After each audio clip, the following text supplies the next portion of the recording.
Sala sa init, sala sa lamig. Sana lang, ma'am, Madam Butterfly, Pamela 1, Pamela 2. Huwag ka matulad kay BBM. Okay, magandang araw po sa ating lahat. Muli ako magbabalik po, Edgar Mejorada, taga San Carlos, Pilar, Bohol. Lagi ko pong sasabihin yan kasi may nagtatanong madalas, kaya yan ho, bandang entrada ha, sa aking mga taga kababayan diha sa Pilipinas, taga Bohol ko ha. So, sa hindi pa po nakapag-subscribe, baka pwede nyo akong samahan sa aking YouTube channel. Subscribe nyo ako. At ito nga, isa po akong OFW na nagtatrabaho po dito sa bansang Spain. At eto, kahit nandito ako sa Spain, kahit dito ako sa ibang bansa, lagi ko pong tinitingnan ang nangyayari sa Pilipinas. Kaya ito, gumagawa ako ng mga aking ano ko dito, kuro-kuro ba? Aking mga opinion dito. O shout out sa ating mga subscriber dyan na mga bago at mga luma. Sa mga kakilala ko dito sa YouTube channel ko. Maraming salamat sa inyong suporta at pagtiwala. Tuloy-tuloy lang po sana ang inyong pagsuporta sa aking YouTube channel at sama-sama po tayo dito. At samahan niyo ko sa bawat aking gagawin na opinion dito. Lalo na ho sa mga Bisaya. Kaya halo-halo ang akong kwandire. Ang inistoryahan kay Bisaya man ta, Tagalog ta, magbinisaya ta, English di ko English. Basta ang kuan na tiranin hina Bisaya o Tagalog. So kamakailan lang na ito si Iloy Bogres ang na-feature ko doon sa na galit dito sa dito sa gobernadora ng Cebu. Ito galit pa rin siya ngayon.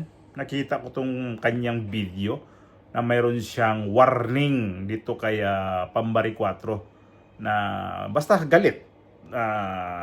Wag mong tularan itong si Bongbong Marcos, baka mamaya matigok yan, sabi niya. O yan yung sabi niya. Padako-dako ulo, do ang mga style sa mga bilat sing Iloy bala. Sala sa init, sala sa lamig. Sana lang, ma'am, Madam Butterfly, Pamela 1, Pamela 2. Huwag kang matulad kay BBM. Huwag kang masilaw sa mga gina-operatory nila sa'yo. Kasi, ma'am, baka mamatay si BBM bukas, makalawa bilat sing Iloy, pati ikaw. Kakas kagida. Hindi pa matapos bilat sing Iloy ang anibersaryo mo bilang gobernador.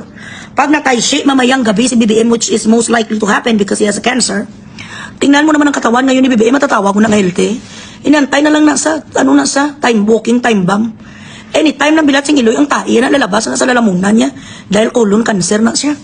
Sabi ng mga taga John Hopkins to ng mga nurses sa Amerika where he went for a consultation.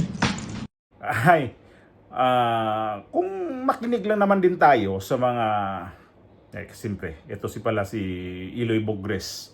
Sobra pala tong loyalista sa mga mga Duterte. Kasi nakita ko rin ang video ni VP Sara at saka ni Mayor Basti na binati siya dito sa dalawa. At naniwala ako na ito talaga si Iloy Bogres. Napaka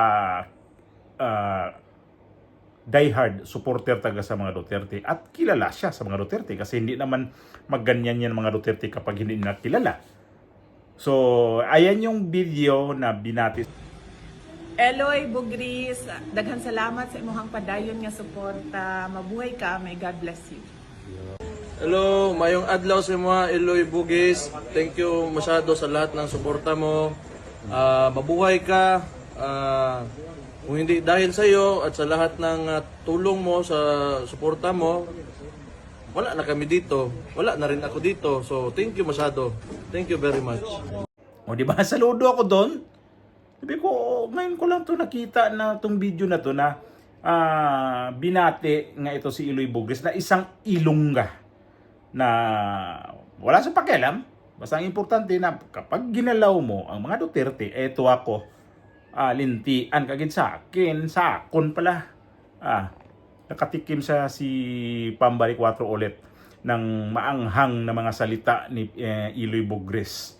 So, Gobernadora Pam, ayan si Ilongga, nangakig sa imo.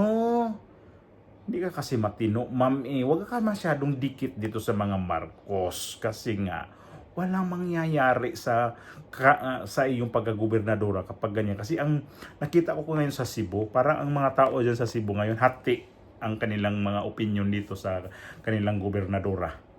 Alam niyo kung bakit? Kasi mayroong mga nagbi-video din diyan, ng mga nagre-react ba.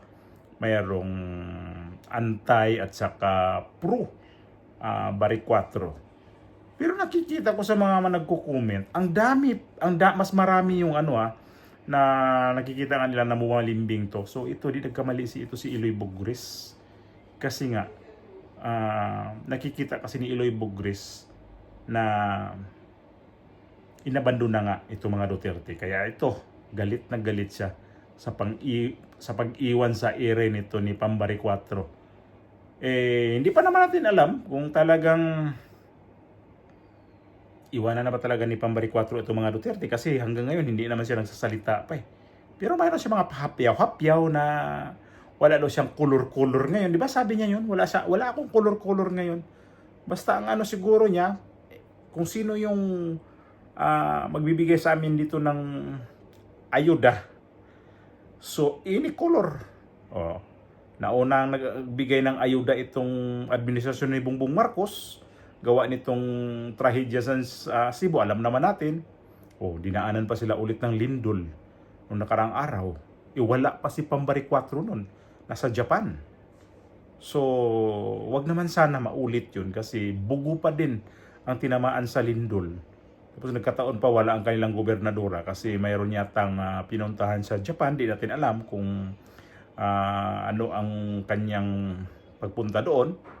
Trabaho ba o basta di natin alam yun, pero wag naman sana na maulit yung mga nangyari na gano'n na may mga trahedya pa. Tapos hanggang ngayon alam naman natin na hindi pa naka-recover ang mga nasalanta doon sa bagyo at saka itong sa lindol sa Cebu. Tapos ayun na naman, niyanig na naman sila ng mga ilan yun, mga 5 something magnitude. So kaya isa yun sa mga ibang tao doon, mukhang nadagdagan ang kanilang sama ng loob sa kanilang gobernadora kasi nagkataon na umalis siya, although nagpaalam nga naman daw siya. Pero nagkataon nga na tinamaan ulit sila ng lindol. Kaya ang ibang doon nag-comment na wala nga ang kanilang gobernador, tapos ayan, tinamaan na naman sila ng lindol. So, hindi naman natin kasi rin masabi kung ang mga ganyan kasi mga trahedya, hindi naman natin alam yan kung kusa bang darating o ano ba yan.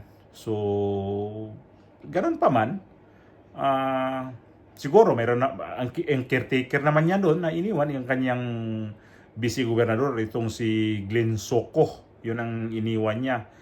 So, kaya isa yun sa dahilan ang mga tao na wag naman sana maulit kasi nga parang hindi nila kayang tumayo talaga kapag wala sa ayuda pa rin talaga pupunta ang mga kahit ang Cebu, alam naman natin na mayaman ang Cebu sa mayaman sa income, mayaman sa botante. Kaya isa yan sa dahilan si Bongbong Marcos binalik-balikan dyan at nagbigay ng malaking halaga. Kaya ay nako, sa politika nga naman talaga ang hirap talaga sa kapag politika ka na mayroon ka rin sariling interest na kunyari ito yung gusto kong gawin pero hindi mo rin magawa kasi nga pera, kwarta ang problema. Kaya wala kang choice, makipagplastikan ka sa administrasyon ni Bongbong Marcos kung sakali man na hindi siya tumiwalag kaya Bongbong Marcos, nakipagplastikan siya. Nagdublikara nga siya dito. Ito ngayon si Bugris. Hindi ma-attempt ni Bugris yung ginagawa ni Pambari 4. At winarningan tuloy. In-strike ka na naman ulit ni Eloy Bugris itong na to. Bilibre ko to sa babae. Ito walang katakot-takot eh. Ang dami nito mga basta mga kalaban ni dating Pangulong Duterte o kaya mga kakampi ni Pangulong Duterte noon tapos bumaliktad. Ayan. Binakbakan ulit nito ni Eloy Bugris. Sino pa yung nakita ko diyan na binakbakan niya? Itong si itong bagitin ko na to sino ba yun? Nakalimutan ko na tuloy. Jam Magno. Matindi din ang banat niya noon. Kahit basta kumakalaban sa mga Duterte, yan pala. Kapag kumakalaban ka sa mga Duterte, ayon pala. Kasi nga, kilala siya ni VP Sara at ni Mayor Baste. Binati ba naman eh? Hindi naman yun AI, totoo yun eh. Kaya pala, na ano siya talaga, na diehard Duterte supporter talaga siya kasi kilala siya sa mga Duterte din. Hindi naman yun gumagawa ng video siguro si VP Sara at saka si Basti Duterte kung sinabihan niya, batiin niyo ko. Kusa yun na binati ni VP Sara at ni Mayor Basti. Kilala siya. Kilala pala siya. So, ang kanyang ang kanyang nakikita sa mga Duterte, matino talaga ang niya kasi doon patay eh. Galit talaga siya dito. Ayan tuloy, warning ka ulit. Di ba nung nakaraan din yun, galit na galit siya dito. Kasi nga bumalimbing. Ngayon, binilikan niya ulit. Inatake niya ulit itong si Pambaricuato sa Cebu. Ang dami nga galit sa kanya kasi nga, basta ang nag-comment doon na iba, galit na galit sa kanya. Kasi niya, hindi naman daw taga Cebu. Kahit naman hindi taga Cebu, kahit ako nga hindi ako taga Cebu, pero mag-comment tayo sa mga taong natulungan ng mga Duterte. Tapos ngayon, bigla kayong babaliktad. Bigla kayong magdublikara kayo. Mga lintik naman talaga ganyan kasing tao eh.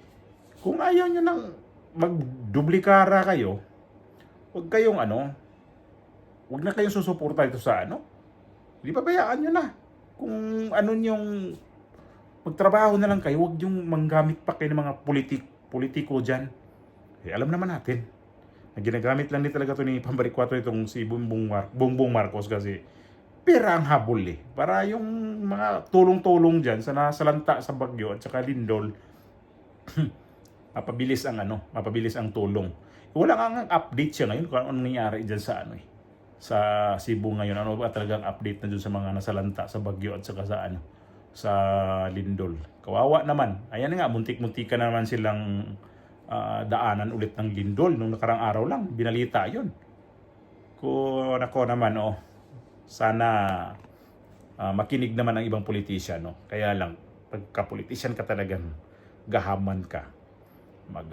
Yan talaga yung ambisyoso ka sobra. Hindi ko tinutukoy yung dito ha. Lahat na sobrang sobrang gahaman ng iba dyan. Nakikita ko naman kasi dito sa Davao din eh. Ito mga Duterte hindi umaasa sa national government. Bakit sila nakatayo? Bakit sila survive sila sa mga sa mga kanilang pangangailangan araw-araw? Nagsumikap sila. Kapag ikaw ay umaasa ka rin sa tulong, di mayroon kang hindi ako masyadong ito kasi may tutulong naman sa akin yung national government eh. Bakit itong Davao? Sa loob ng administrasyon ni Bongbong Marcos, ni isang tulong dyan sa Davao, wala ang binigay ang mga Marcos. Puro nga panggigipit ang ginagawa dyan sa Davao eh. Kung nakikita natin yung kay Kibuloy ng KOJC, puro panggigipit doon. Hanggang ngayon, ganun pa rin ang plano nila. Tapos itong Cebu, alam naman natin sino talaga ang dyan sa Cebu. Tinatarget nga itong gobernadora dyan kasi alam naman ni Bongbong Marcos na kukuha sila ng buwilo dyan sa Cebu itong 2028 election. Malapit-lapit na eh. 2 taon na lang, sunod taon eh. Magpa-file na ng candidacy. So ang lapit na. Hindi na yan malayo. Kaya yung effort nila ngayon tungkol dito sa impeachment, ayan na. Halatado na talagang pipit-pitin talaga nila si VP Sara. So mga kababayan, muli, Edgar Mejorada, OFW sa Spain, taga San Carlos Pilar, Bohol, Sule Duterte po tayo.